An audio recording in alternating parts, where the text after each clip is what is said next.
With just a few days remaining in 2024, I cannot believe that that is a factual statement. This year has completely flown by. We're finally getting some numbers. Not exactly like a concrete sales data or anything like that, but just the insider reports about which games ended up making the most money on the year. The chart that we're going to be looking at here runs through the end of 2023 all the way through the end of November. So it's going to end up should be a pretty concrete list that we're dealing with right here. And yeah, you take a look at the top sellers, and I mean, probably the most shocking name on that is Dragon Ball Sparking Zero. It's like it had a huge debut weekend and then completely fell off the map. But the fact that that ended up in 4th place and probably will likely end there at the end of the year, that says something. Speaks to how popular Dragon Ball, fighting games, anime, it's a microcosm. It's a phenomenon in and of itself. To try to pin down Dragon Ball to a simple genre, well, that's a fool's errand. But just simple games, simple adaptive games, man, they sell.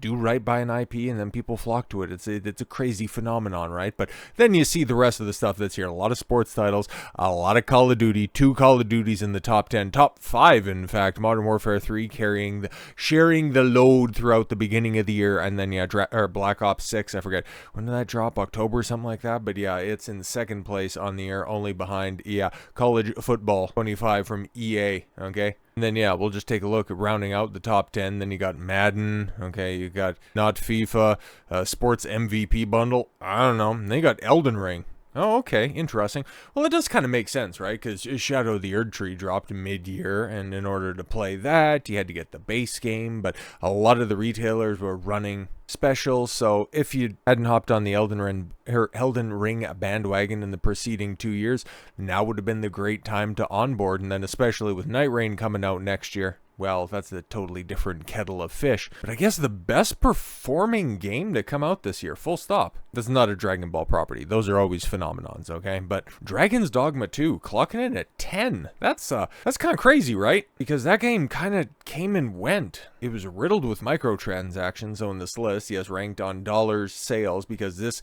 takes a look at physical, full digital on the eShop, or on Nintendo eShop, PlayStation Store, Steam, Xbox platforms. To see Dragon's Dogma in there at 10? This is pretty crazy. But of course, down there at 15, you know, it's the game I'm going to stump for, in the game that I'm going to be spending a lot of time with tomorrow. And I got all my Christmas related stuff. I guess that's kind of a programming note, right? I got all my Christmas stuff already preloaded, maneuvered it so my rest day, well, go for a run and do a little bit of stretching and cardio. But outside of that, I've got nothing to do besides the regular Christmas fare, and yeah, I'm going to be spending hours with Final Fantasy VII Rebirth, the 15th best-selling game on the year, which is phenomenal because, as is pointed out here, Final Fantasy VII Rebirth is in the top 15 video game sales in the States. It is the only platform-exclusive title in the top 15. Yeah, and even further down than that, you got to go down to Spooderman 2, and it barely scrapes in at the bottom at 20th, but that's it. When it comes to console-exclusive titles, when it comes to any sort of exclusive titles, there's 2. That's wild. It is, yeah, the only platform exclusive in the top 15, which shows if it wasn't for the exclusivity, it would have been much higher. And yeah, I just, prior to firing this up, checked the Steam numbers, and yeah, it's still right in the heat of the winter sale, tracking at 22nd, yeah, with all the free-to-play stuff on Steam. Also clogging up the list as well. So yeah, top 20 if you if you filter out Marvel Rivals and CS2, Steam Deck, and a couple of other things. So yeah, 2025, finally, the game is going to get the recognition it deserves, which is not to say that, you know, it hasn't accrued some accolades this year. Yeah, it ended up getting shafted at the Game Awards, but that's not the be-all, end-all. There are several other publications, and a lot of the people who did play it and the people who got in early know what to expect going into a PC port. With that said, and with the recognition that it's already got, you can see the people are obviously looking forward to it because the numbers are out there. The word of mouth is phenomenal, and the accolades are justified in this case. But in tandem with the sales numbers for the end of the year being released, we're also getting other bigger publications releasing their Game of the Year, Athlete of the Year, Person of the Year. All of that crap is coming out. And well, I touched on something. I think it's coming out on Sunday, okay, when it comes to Athlete of the Year, and Time Magazine made their nomination for that one. I won't spoil you on anything. The thing that the athlete said was stupid, but the hey, the award was justified on that one. I can't really knock the decision that they made on that one, but I can when it comes to Time Magazine's Game of the Year because, yep, they gave it to the Veilguard. Dragon Age the Veilguard is Time Magazine's best game of 2024. Why? Time Magazine has done the unthinkable in gaming and named Dragon Age the Veilguard the best game of 2024. 2024 Game Awards have come and gone, but the backlash stemming from several controversial snubs is far from over. The wildly popular Black Myth Wukong won the Player's Voice Award despite losing out on Game of the Year to Sony exclusive Astrobot. Yeah, but here's the thing, okay, like there's some people butthurt about that, and I did a video about the Game Science CEO not deriding the competition, but just simply knocking the format. It's like, it's unclear what you're doing, what the hell are you doing, what the hell are you making a DLC Game of the Year worthy? And yeah, he had some legitimate gripes there, but at the end of the day, it's still a dirty commie. Stellar Blade, yes, another massive Sony exclusive, was left off of several categories entirely and was eventually defeated by Final Fantasy Rebirth in the best score, boom, and music category. Justifiably so. I mean, do you like Asian yodeling? I guess Stellar Blade will work for you. I hate that shit, man. Like, I was watching some gameplay of that stuff. I seen several people play it, and I could not stomach that music. It's not for me. I get it might be good. It's just basic bitch compared to Rebirth. I mean, there's a little one-use songs, okay? One of my favorite songs is, well, it's kind of tough to explain exactly where it is, but it's a late game mission, okay, in one of the remote regions where you have to go take some photographs, okay? It's completely silly, but you have to go to one area. You go to one area to begin with because there's 3 different places that you have to go around the region in order to take pictures to inspire a children's book. Like I said, it's silly, but it's endearing. It's a good character building side quest, but it's the only time you hear this one song, the first place that you go to take the picture, right on the shore. If you know, you know, and if you don't worry about it. And it's just so hopeful and vibrant, and it's perfectly set for that moment. And it's also a tremendous song.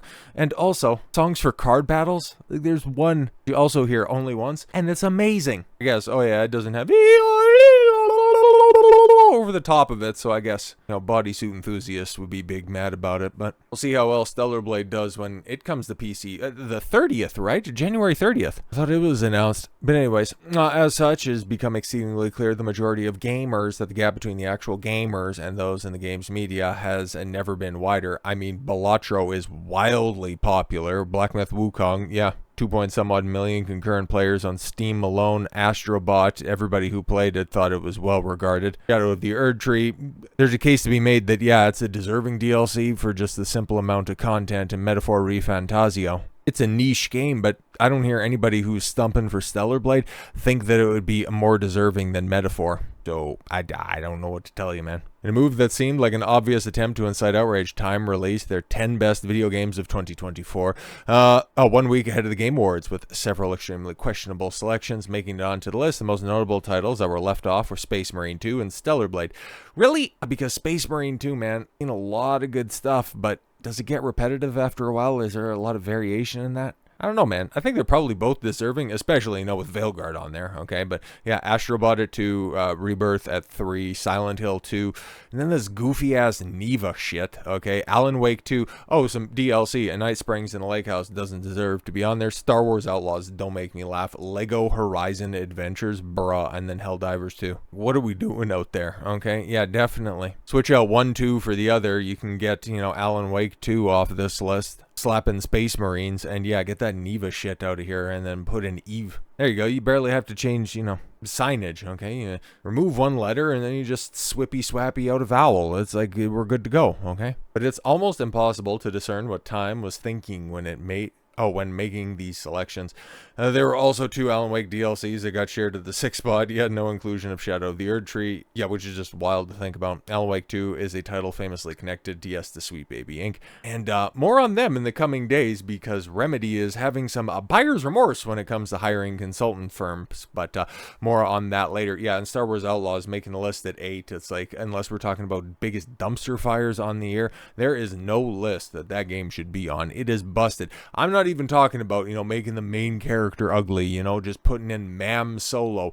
There are so many other issues with that game. And even if they do somehow manage to polish and make the game presentable, it's still going to be boring. But yeah, Helldivers 2, it's like, yeah, if this was the first half of the year, it would have been super popular. And yo, what's wrong with her face? Most egregious, however, yes, is their placement of Dragon Age the Veilguard at number 1. Title from BioWare, the latest entry from the Dragon Age franchise, after a 10-year hiatus, has been mocked and ridiculed by players far and wide for its heavy-handed use of tings such as pronouns, non-binary characters, top surgery scars, and incredibly amateur storytelling. Yes, the ritual. We have to stop the ritual. The Dreadwolf is doing the ritual because the ritual is happening because they're doing the ritual stuff. Ugh.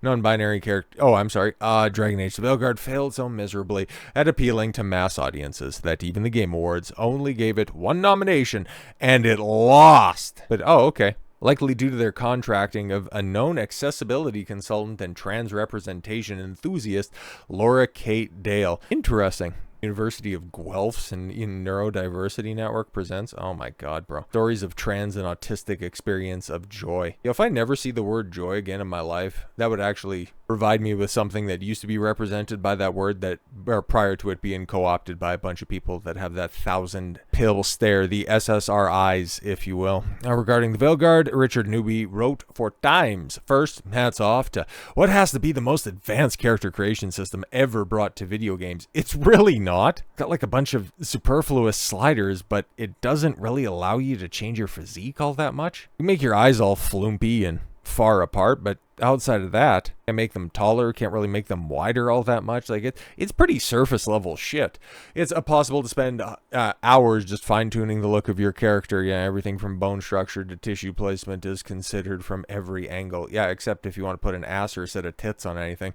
The character creator is a fully inclusive, not only in terms of race, but also gender for its inclusion of non-binary pronouns. You're an idiot. Before the game even begins, it's an effort to make the Veilguard feel personal and truly put the gamer behind the creator. And yes, of course, we just recently talked about the trans director who is now attacking everybody else for the game failing spectacularly, but when it's all said and done, nobody's going to remember the Veilguard. Their 15 minutes of fame is definitely up. You got your couple of shitty accolades. Now everybody's just going to be waiting to see what kind of damage you're doing to the Mass Effect brand. But hopefully EA will look around, take a look at this list once again and go, yeah, all of our sports games are doing really well, but when we release something that doesn't have professional sports license behind it, it dies. It dies spectacularly. So why are we wasting money on everything else, on all of these brain dead studios?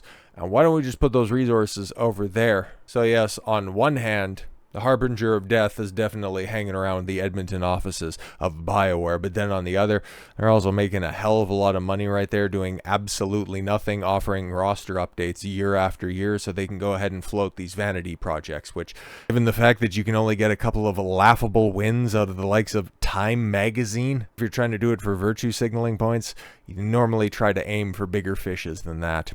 So with all that said, thank you all very much for the gift of your time. I've been Don Consuelo. I want you to follow your gut and get after it. Take care, everyone.